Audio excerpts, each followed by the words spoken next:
chicken schnitzel for dinner. So thank you very much for joining me if you are watching. And if you've got any questions as we go along, please fire away, and the cameraman will make sure that I get any questions so that I can answer them. So, chicken schnitty, who doesn't love a good old chicken schnitzel? So this one's been pimped up really, but before I start cooking, I'm going to put my pan onto heat. I've had it heating for a little while, and I want to show you how to use a stainless steel pan for things and render it non-stick. So at the moment that pan, I can feel it's a little bit warm. So instead of using a non-stick pan all the time, but when I put water on the pan, I hope the cameraman's up nice and close, you can see that it's bubbling, and then it evaporates. So I want to keep that pan on the heat. It's quite a low heat. Turn it up just a touch. It's quite a low heat, and I'm going to keep that pan on the heat until it gets hot enough to actually put my chicken schnitzel in it, and I will show you what happens when, how to test whether your pan's hot enough. So we'll go back to the main bench, and I've got some Lilydale free range chicken breasts here, and I just am going to cut them into sort of even sized pieces. Now, I don't know about you, but I don't like my schnitzels too thin, because I do like chicken in amongst the 2 layers of breadcrumbs. So what I do is I just cut off this first bit of the chicken there. I've got another one there, and then you've got the thicker part of the chicken here, which I do just tend to cut in half, unless it's huge, and then you could probably cut it into 3. This one's sort of a medium huge one. This one may need, no, that's fine. I'm going to go with that one. So when the first thing to do is to crumb our schnitzel, crumb the chicken, sorry, to make it into a schnitzel. And all the time, whenever when we learnt at college, everyone tells you to put the seasoning into the flour. You need flour, egg, and breadcrumbs. I'm going to get my egg from the fridge in a second. But this always means that the salt actually doesn't stick onto the chicken. So I like to season my chicken before I put it through the flour, egg wash, and breadcrumbs, and then I know that I've got really nice seasoned chicken, otherwise it can come out a little bit bland. So on goes the Murray River salt. I'm going to salt both sides as well, a little bit of pepper as well, and I'm just doing this very plain tonight because it's really got this beautiful caprese salad on the top, which just gives it so much flavour. So when you're doing just a plain schnitzel, you can flavour your breadcrumbs with herbs.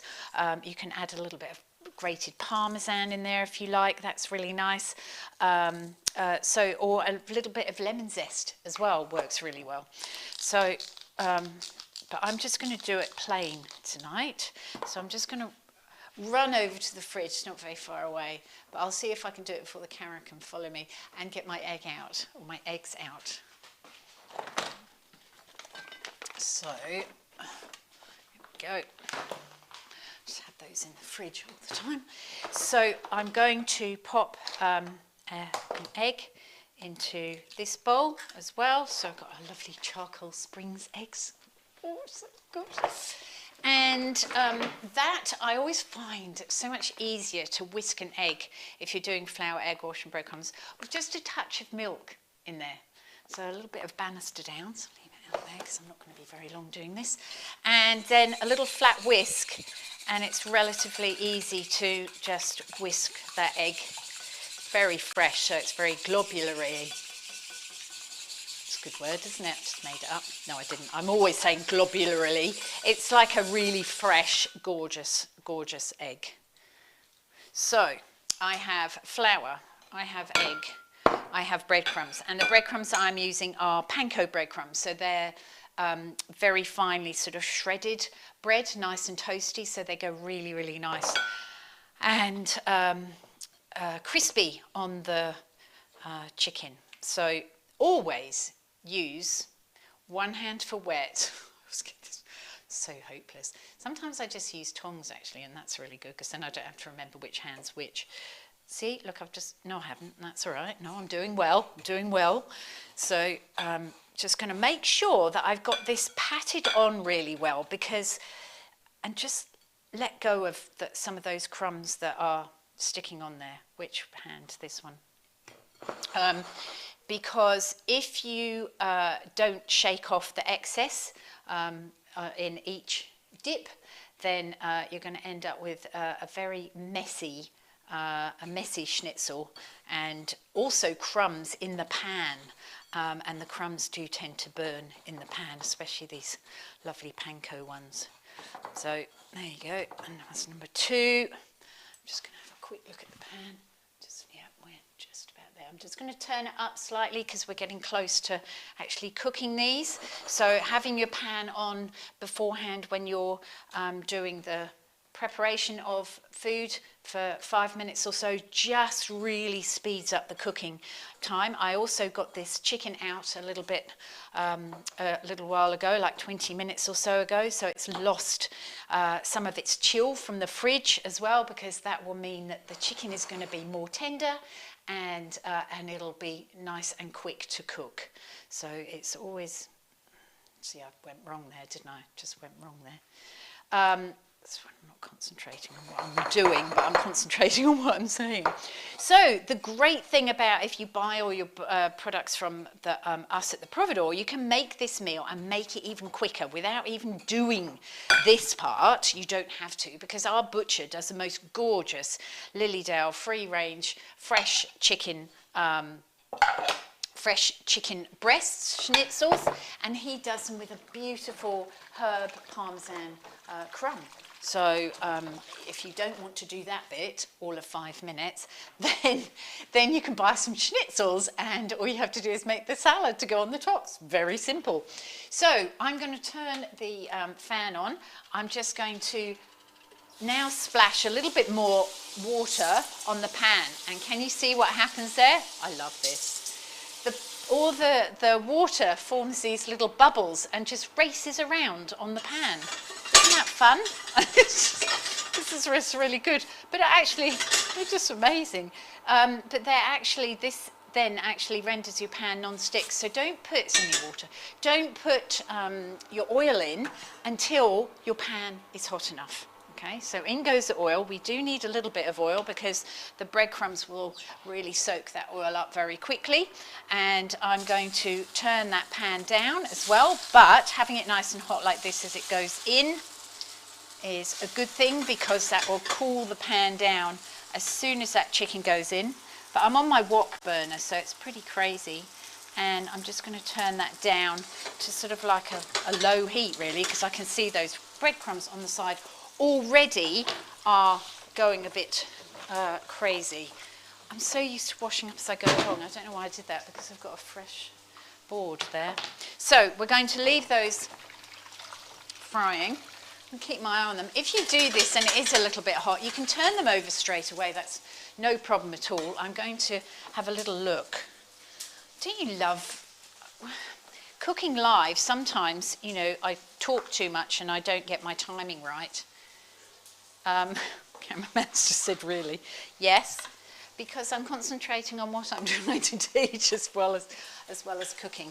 So I reckon we may have to turn these little babies over. Yeah, look at that.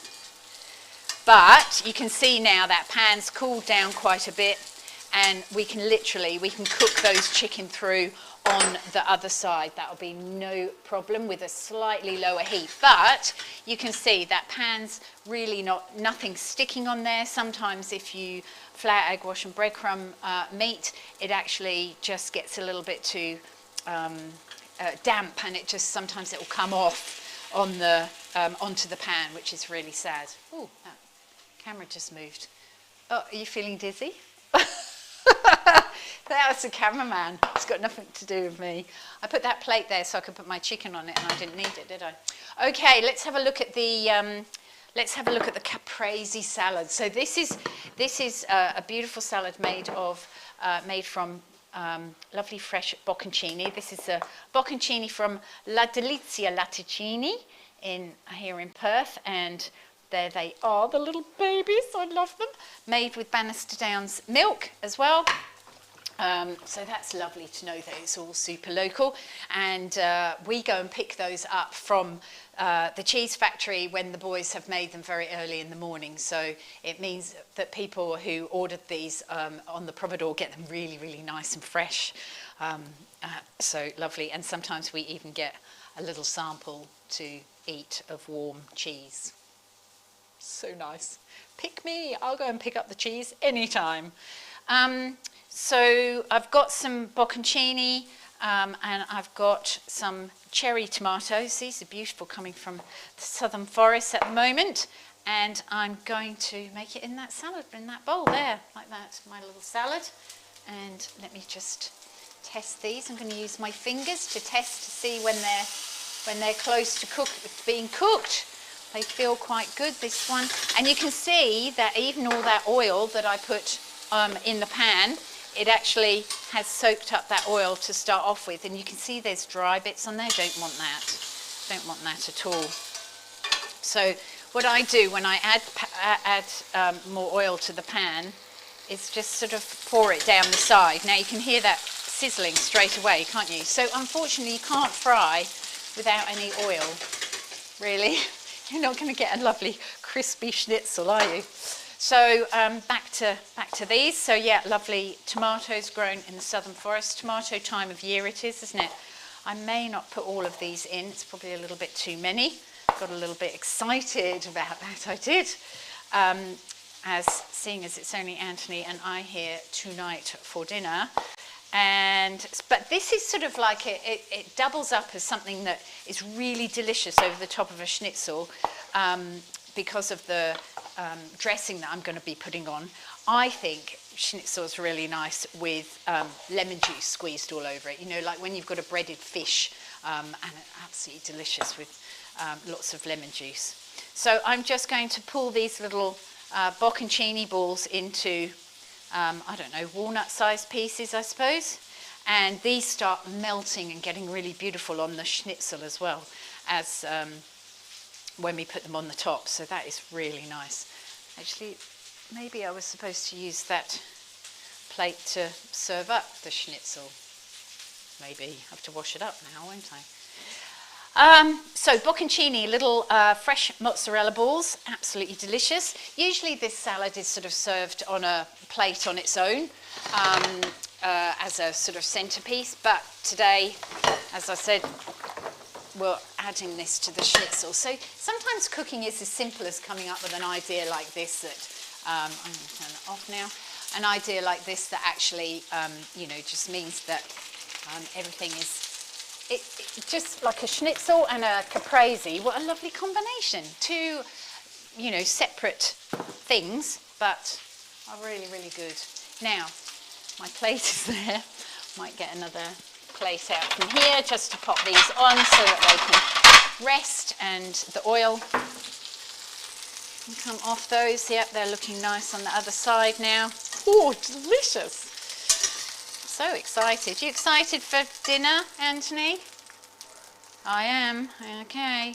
That one may need, that's a little bit of a fatty one there, a little bit of a thicker one. I'm just going to leave that, but they'll be all nice and keep nice and rested there until I'm ready to serve up, which I am nearly. So I've picked some basil from the garden this afternoon and picked it sort of like, well, during the hottest part of the day, so I was concerned that I'd bring it in and it would wilt all over the place. But basil leaves don't like themselves to be wet, but the little basil stalks love to be in some water. So I actually got some cold water and popped my basil straight into the fridge, and covered it with a plastic bag. Well, that's a disposable, you know, recyclable bag, and it's turned out to be very perky and very happy in the fridge. So that's really good. I'm using the big leaves. I'm going to cut a chop to put through the salad, and the smaller leaves I'm going to actually just pop on the dish when it's finished. If you like a little bit of garnish, totally up to you, but I love that sort of extra pop of basil as you're eating this. So I'll keep those separate, maybe one more big leaf like that. And I'm just going to cut these up. So basically what I do is pop them together like this. Don't crush them too much because they are fairly sensitive, tender leaves, and they go black very, very quickly after chopping. So rough chop like that. See how quick that was because I had just cut it one way first and then I just had to cut it the other way. And I am going to pop these on the top here. And I've got some of my cooking school vinaigrette that I use all the time. I always have this in the pantry, and I'm going to pour that over the top of those basil leaves, and that will keep the basil nice and green. This recipe you can find in the Cooks Collective, and you can find it on our website on the Providore.